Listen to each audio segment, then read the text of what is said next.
You're listening to the RAD Podcast. Explore wealth. Different model, a different way of doing business. Parts of the country 24/7, 7 days a week. I was just done with the gurus. If somebody gives me $30,000 to $50,000, that should be a lifetime relationship for Podcast Nation. Because if you give me that kind of money, I have an obligation, in my opinion, a responsibility to see you succeed. Be live with you today on Facebook on Valentine's Day. Did you do something special for someone else? I hope you did. Hope something is specially done for you. Hope you got a lot of love out there. I was listening on the radio and it was talking about what single people should be doing on Valentine's Day, and you know, I don't know. I've never been single that I can remember on Valentine's Day, so I guess I'm pretty lucky.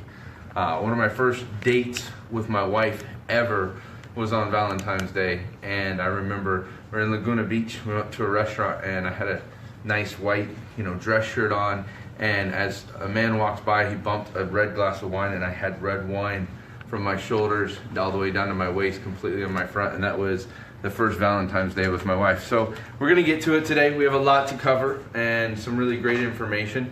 And we're going to be talking about rehabbing and some of the different things with rehabbing that we want to be doing. Like, how do we rehab properties? What do we look at when we're estimating, in order to do our values? What kind of rehabs do you do? There's different kind of rehabs out there. So we're going to be covering a lot of information. Greg Cook, what's up? There's some other people that are jumping online, so happy to see you guys.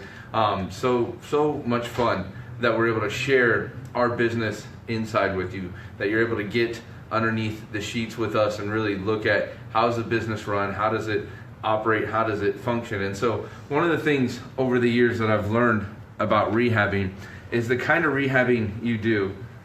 Thanks, Tim, I appreciate it. The kind of rehabbing you do is very specific towards, what are you doing, pulling up the PowerPoint? Mm-hmm. Oh, it's up, rehabbing and fixing. Our computer decided to restart right in the middle of us starting Facebook Live. So the types of properties that we rehab. So one of the things that I see a lot of people do when they're rehabbing, one of the big mistakes is they rehab a property to the state or the condition that they would live in or that they would want their house to be in. And when you're rehabbing a property, it has nothing to do with what you would live in or how you would function. It has to do with what's going to make you the best amount of money at the least amount of cost, right? And so I always laugh when I see the HGTV, TV shows and the different things and all the different things they go through rehabbing and different things, because it's just crazy. Like, our houses have the same painted colored walls, the same kitchen cabinets, the same, we paint all of our doors red, just the same carpeting. Are there some small adjustments here or there? Yeah, there is, based on neighborhood and level of condition of the properties within that neighborhood. At the same time, it's not the most crazy creative process. It's more of a cookie cutter, step-by-step kind of process. So two things you got to decide. Are you going to rent a property, or are you going to sell a property retail? And those are two very different types of rehab. So when I'm making a property rentable, the condition of the property has to be made to the level of the rentals in the area. If I'm going to resell a property, the condition of the property needs to be to the condition of properties that are going for sale in the area, or maybe a little bit nicer than the properties that are going for sale in the area. That's something we pay attention to. And so we want to make these properties either rentable or we want to make them retail.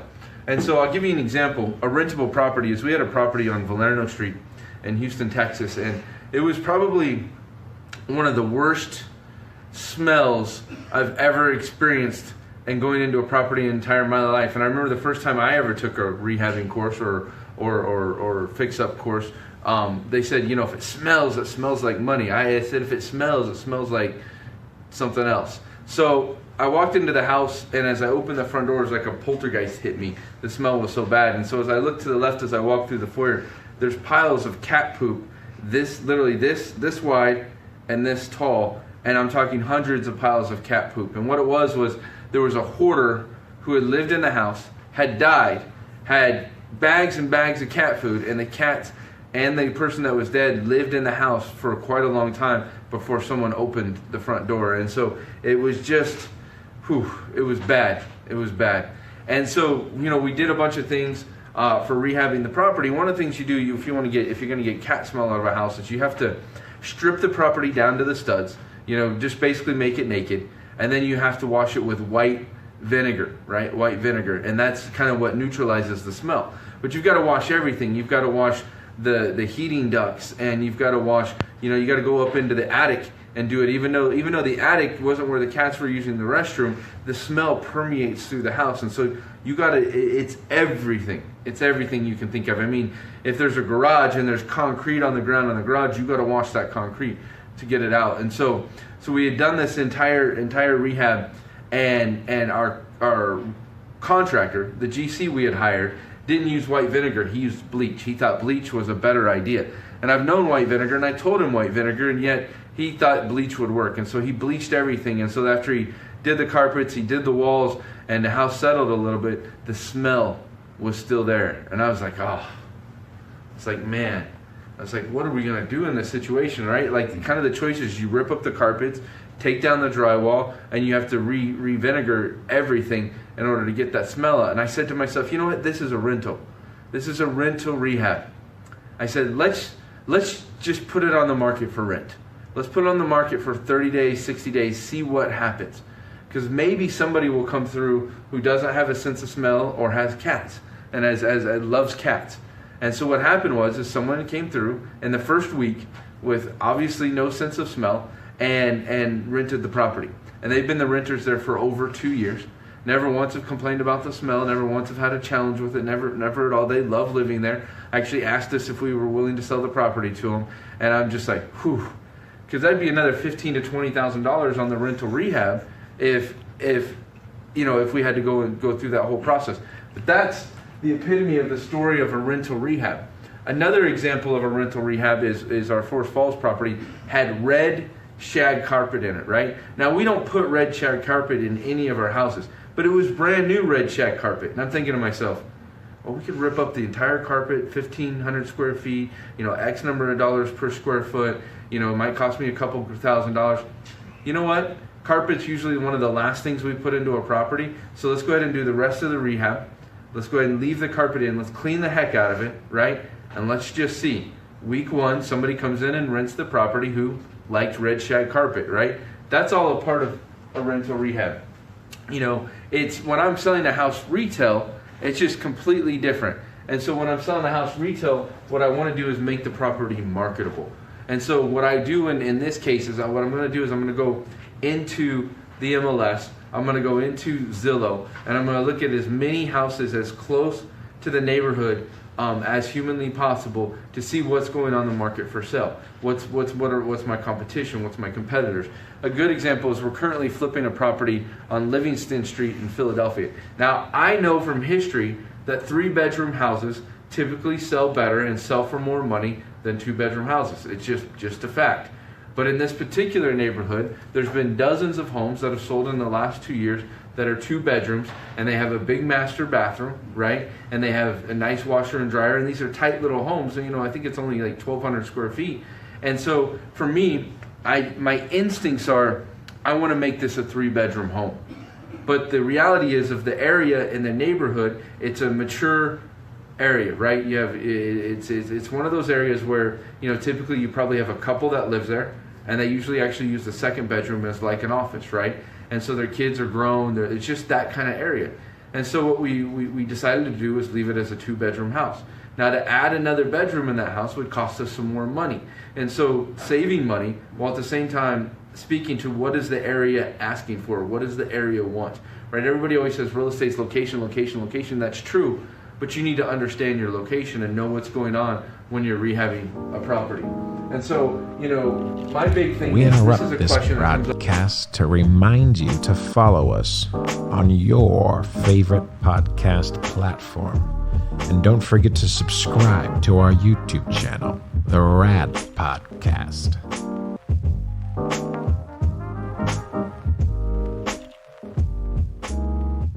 Up again and again and again and again for people.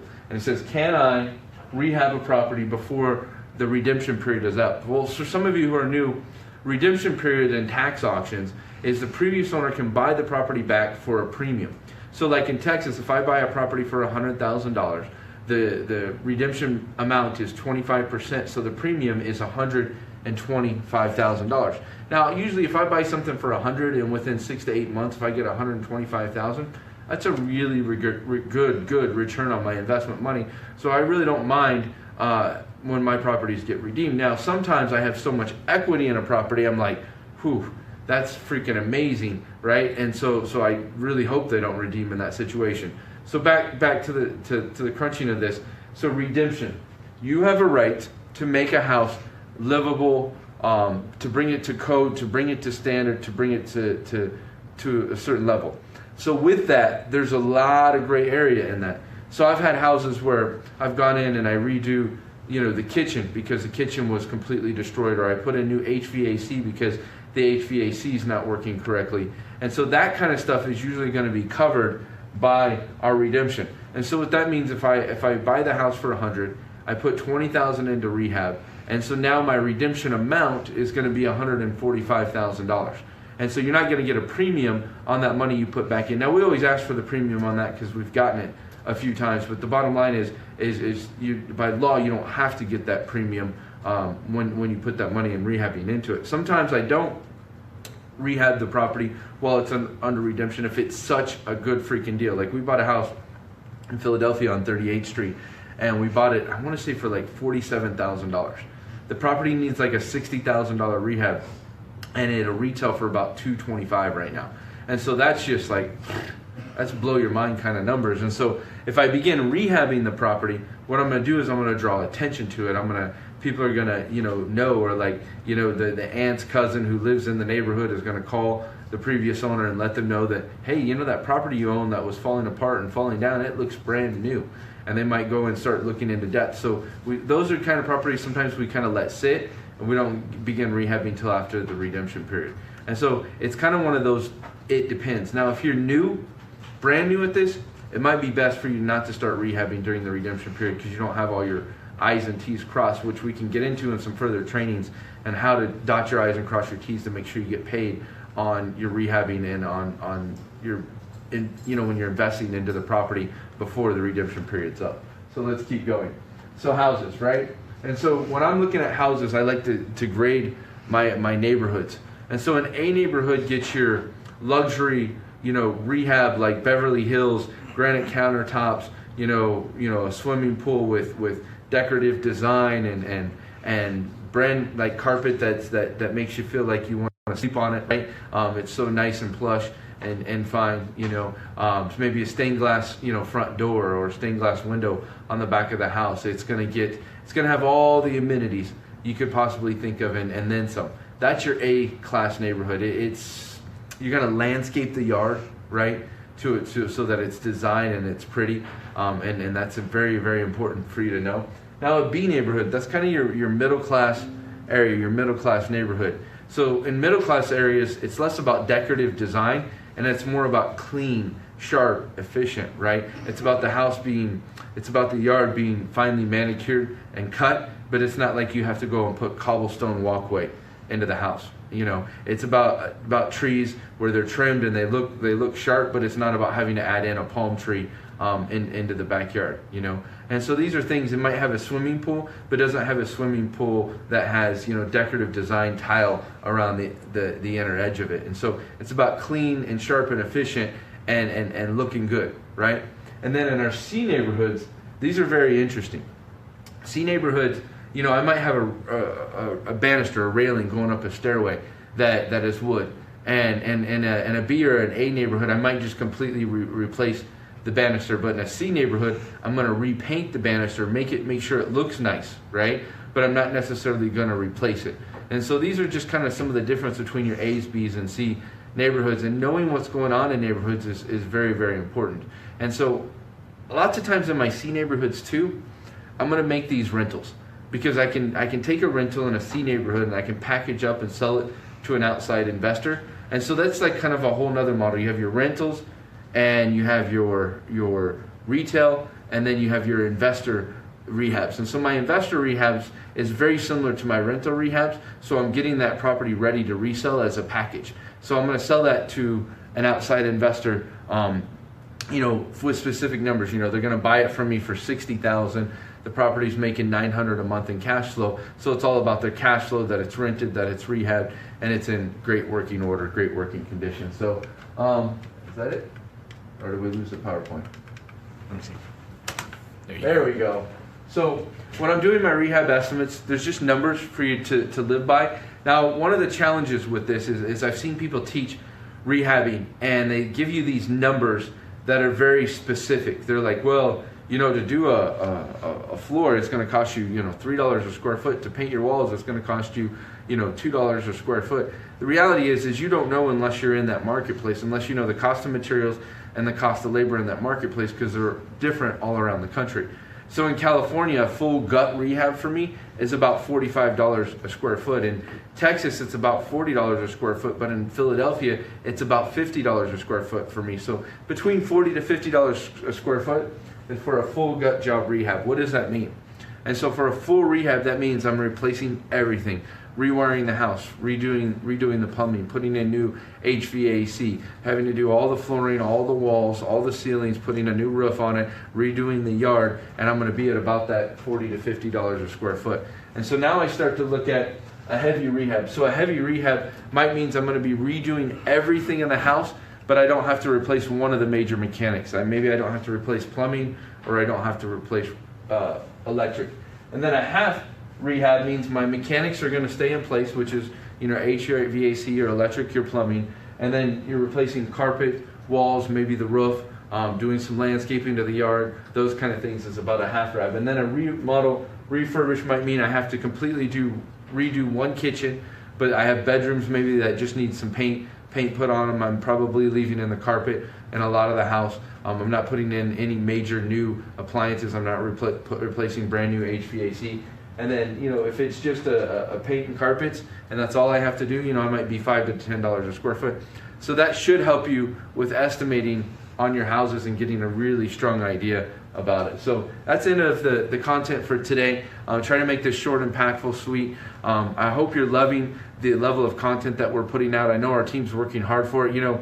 I just give big props to Dory and Mike, because they're out there running a real estate business. They're out there just busting their butt, making this business succeed in their individual markets. They're looking at houses to buy. They're dealing with tenants. They're dealing with rehabs. They're managing a multifaceted business at all times, and yet they take the time every week to record a video, to record training for you guys, and so I give them big props and big gratitude, and all of you should too. Just say hi to a few people: Eric Jones, Ted Rustin, Gretchen, a couple other people in here. I can't see all of them for whatever reason on the post down here to say hello. Greg Cook said hello again.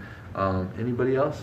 Okay, good. So those of you that are live, post something, right? If you watch this, post something. Make a comment. Don't be lame, right? And what I mean by be lame is watch something and not participate. So participate. If you have something you want to learn, something you want to know about, make a post about it. If there's something that we talked about today that you have a further question about, post something, right? I like cool people. I don't like lame people. So come be with the cool people. Make a post, make a comment, share, like this stuff. It's how we make a big impact, right? The more we do good, the more we can help you, the more impact we can make on your life. So we'll see you guys very, very soon. Talk to you on the flip side. Thank you for listening to the RAD Podcast, an exploration of wealth. For more information, please visit our website, www.raddiversified.com. We'd love to hear from you. Please leave us a review and let us know how we're doing.